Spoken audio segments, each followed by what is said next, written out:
Welcome to the Real Estate Espresso Podcast, your morning shot of what's new in the world of real estate investing. I'm your host, Victor Menashe. Today's another AMA episode, that is, Ask Me Anything. I love to answer your questions, and if you have a question you think is going to be of broad interest, send it in. I'll answer it live on the air. Send your questions to victor@victorjm.com. That's victor@victorjm.com. This question comes from John in Texas. Hi, Victor. I've listened to every one of your podcasts since December of 2018, and because of your influence in my growth as a real estate investor, I'm now working with an experienced developer, and we currently have 83 acres under contract. I've attached the details to this email. I would personally like to develop a community designed for Brazilians. What are your thoughts? Well, John, this is a great question, and one that often perplexes new developers. The specifics of your proposed development project don't work in the current market conditions. The land can be seen as a bargain.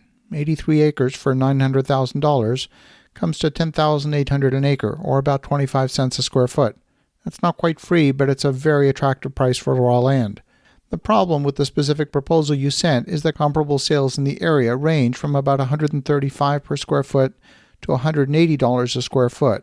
And since new home construction in today's market is costing about $150 per square foot, and you also need to build the entire subdivision, including the roads, utilities, stormwater management, landscaping, and so on, the values in the area are not supporting new construction at this time. The infrastructure is going to cost you anywhere between $30,000 to $75,000 per buildable lot. Some items can really add to the cost. Don't forget, you even need to bring fiber internet service at a cost of $7 per linear foot to each property. All of these costs are significant, and it would cost you more to build these properties than the current local market is attracting in sales price. If you read the details of the development agreement with the city, the community is mandating deed restrictions which require any new structure to have brick or stone exterior. This also adds considerably to the cost and requires an even higher sale price to have a viable project. Brick costs between $12 to $15 per square foot, compared with vinyl siding which costs $3 per square foot. But by far the biggest cost is the site work and the off-site improvements required to bring the infrastructure to the site. Many of the lots are larger lots, and even though the land is inexpensive to purchase, the cost of creating shovel-ready lots can still be considerable.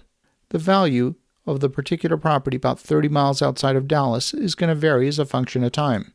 There has been some growth in the local area in recent years. Dallas, like most major cities, tend to grow outwards. Eventually, those outlying areas become close enough to the city that people will move there.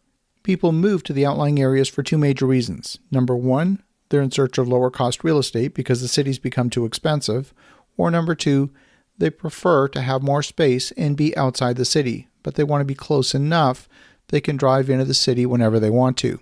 I find it useful to examine what major developers have done historically. They know that agricultural land doesn't support development today, so they will often purchase land a few years ahead of their planned development and simply land bank it. Land banking can be extremely effective, but it ties up cash. Land doesn't generate cash flow, so the entire investment's likely to be made out of equity with zero debt. If there's to be any debt, it's likely to be at a low ratio. Maybe it's possible to collect enough revenue from the land through agriculture to maybe cover the carrying cost. If you look at the property tax assessment that you sent, the county is valuing the land at about $4,000 an acre. This is consistent with the average value for agricultural land across most of the U.S. You will typically be able to rent that agricultural land somewhere between 1% to 2% of the value of the land depending on the location.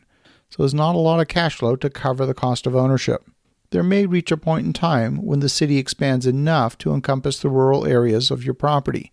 But that might take a decade or maybe 2 decades. It'll happen when the values in the major metro reach high enough an average that affordability becomes really impossible in the core of the city. Before that happens, though, infill opportunities need to be exhausted. The major developers plan a few decades ahead in their land acquisition strategy. They'll buy land inexpensively and sit on it until it becomes worth developing, and at that moment they look like geniuses. The land will sell for 100 times what they paid for it. But remember, they took the risk, tied up a bunch of cash and sat on it for a long time, waiting for the growth of the city to create the value in the outlying area. In retrospect, when you run the math on the initial investment, the annualized rate of return looks incredibly healthy. But it's a little bit like melting ice. You might start out with a block of ice at minus 40 degrees, and you start by adding heat. The temperature rises slowly, bit by bit. After a bunch of years, the ice is still 10 degrees below freezing. And then magically, one day, you reach a tipping point and the ice melts. You have to keep applying heat and have faith that the ice will melt a long distance into the future. I want to thank you, John, for a great question. And for the listeners at home, as you think about that, have an awesome rest of your day. Go make some great things happen. I'll talk to you again tomorrow.